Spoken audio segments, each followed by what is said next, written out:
Hrvatska postaje sve zanimljivija destinacija za investitore iz Ujedinjenih Arapskih Emirata. Koji su sektori najatraktivniji za ulaganja, koje su ključne prednosti Hrvatske kao mosta između Europske unije i Bliskog istoka? Gdje leže izazovi? Ima li institucionalne podrške u jačanju gospodarskih veza? I što trebaju znati hrvatski poduzetnici koji žele poslovati sa emiratskim tržištem? Znamo je gost Neven Roginić, predsjednik poslovnog kluba između Ujedinjenih Arapskih Emirata i Hrvatske. Nevene, dobrodošli. Hvala lijepo. Koji sektori hrvatskog gospodarstva su trenutačno najzanimljiviji emiratskim investitorima i gdje možda vidite najveće prilike za zajedničke projekte? Je li to energetika, je li to turizam, je li to tehnologija, sektor nekretnina?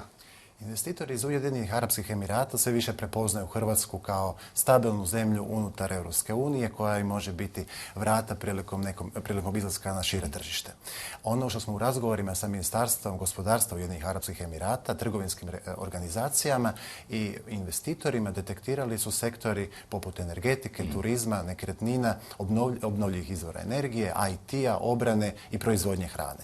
Tako da oni su prepoznali potencijale kroz turizam u vidu luxury segment turizma, u vidu rezorta, tako da taj već investicijski ciklus je ovdje prisutan. S druge strane, nekretnine su im zanimljive u obliku ulaganja u određene rezorte, u određene veće projekte, a što se tiče energetike, tu su im obnovljivi izvori energije od nekog najvećeg interesa. I sami kažete, neki projekti su već u poodmakloj fazi realizacije, neki su, znamo, i protekle godine realizirani. Koji bi bili neki najznačajniji projekti koje možete izdvojiti, a da su već ili realizirane ili usred realizacije? Svakako ulazak Eagle Hillsa i akvizicija Sunčanog Hvara i Bluesun hotela predstavlja jedan od najambicioznijih investicijskih ciklusa u hrvatskom hotelijerstvu u zadnjih 10 godina.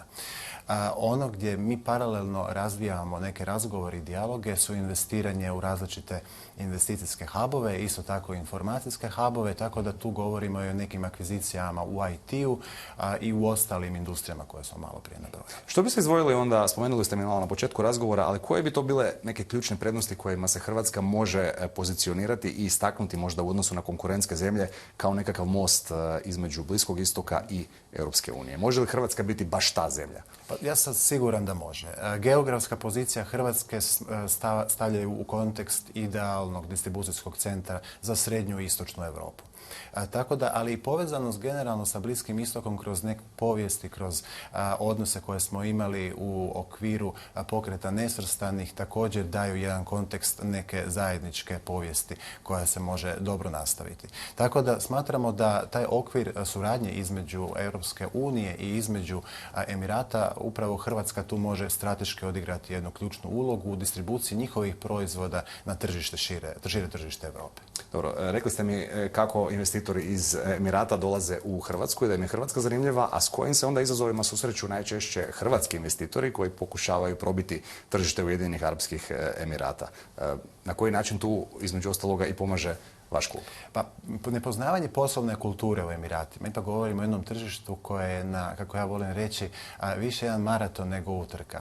Lokalna prisutnost, izgradnja kontakata i gradnja zapravo odnosa su temelj nekog povjerenja i kasnije suradnje. Tako da upravo UAE Croatia Business Club je jedan most, jedna platforma koja povezuje hrvatske gospodarstvenike, omogućuje im kvalitetno umrežavanje, kvalitetan pronalazak strateških partnera i jedan čitav niz aktivnosti koje radimo u obliku povezivanja biznis delegacija, biznis networking evenata i sličnih aktivnosti. A s druge strane povezali smo se sa brojnim institucijama i u Hrvatskoj i u Emiratima, tako da stvaramo taj jedan dijalog između jedne i druge strane. Dobro. I sad recimo vama se javi neki hrvatski investitor koji želi ulagati u sektor nekretnina u Ujedinjenim Arapskim Emiratima. Koji je hodogram onda aktivnosti tu? Kako to ide? Hodogram je prvo da odradimo jedan one-to-one audit u kojem gledamo ne sad samo to da li netko ima novaca, da li netko zaista želi, moramo pogledati zapravo širu sliku. Koliko je zapravo njegov potencijal izlaska na to tržište moguć. Nije svaki proizvod ni svaka usluga nisu za tržište Emirata. I tržište Emirata također selektira određene proizvode i usluge koje su njima od nekog interesa. I tu upravo mi kao klub ulazimo u jedan dijalog, gledamo zapravo opcije i prilike gdje taj kapital kojeg određeni investitor ima može plasirati. A tržište nekretnina je izuzetno popularno, ne samo u Hrvatskoj, nego globalno. Oni su atraktirali jedan kapital iz cijelog svijeta i stvorili su jednu onako klimu zapravo tog rasta nekretnina koja je na neki način i potkrepljena rastom broja rezidenata svake godine u Emiratima, tako da govorimo o jednom rastu, samo konkretno u Dubaju, od 8% godišnje. Biste li rekli da je realizacija tih investicija, recimo u Dubaju, pa i nekretninskih projekata, sporija ili brža nego recimo u Europskoj uniji? Ja bih rekao da je dramatično brža. Ono što je recimo šala unutar, ali nije šala nego je realnost. Ono što recimo Amerika inovira, ono što Europa regulira, Emirati akceleriraju. I to je zaista tako. I to ćete vidjeti u bilo kakvim administrativnim procesima koliko su oni pojednostavljeni, koliko su ubrzani i koliko su otvoreni za investicije i za neku gospodarsku suradnju. Kolika je neka prosječna cijena kvadrata novogradnje u Dubaju danas?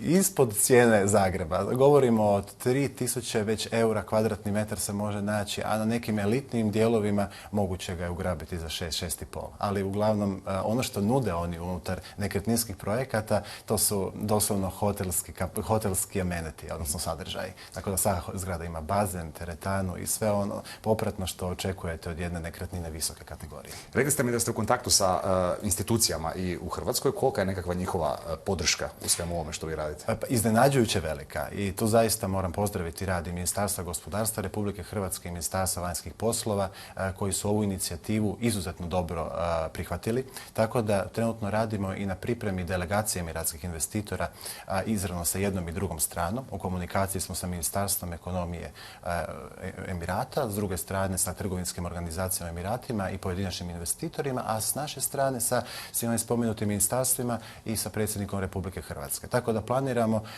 tokom 4. kvartala ove godine imati jednu ozbiljnu delegaciju probranih investitora izravno od ministra Al-Marija, ministra gospodarstva Ujedinjenih Arapskih Emirata. I za kraj da vas još pitam, koje biste savjete možda dali hrvatskim poduzetnicima koji se pokušavaju probiti na tržište Dubaja? Pa svakako proučiti poslovnu kulturu, stvoriti mrežu kontakata, upogoniti posrednike ili pronaći, recimo tu mi kao Croatia Business Club možemo dramatično pomoći zato što smo mi uspostavili određene networking, neke konekcije sa različitim i poduzetnicima, i institucijama, trgovinskim organizacijama koje im mogu pomoći u tom izlasku. Ono što je jako bitno, imati kvalitetnu prezentaciju i biti prilagodljiv tom tržištu i razumjeti kontekst zapravo kulturološki tog tržišta. To su ključni savjeti. Nevene, hvala vam puno na razgovoru i na ovim uvidima koje ste podijelili, pa ja vjerujem i sa budućim investitorima u Emiratu. Hvala najviše.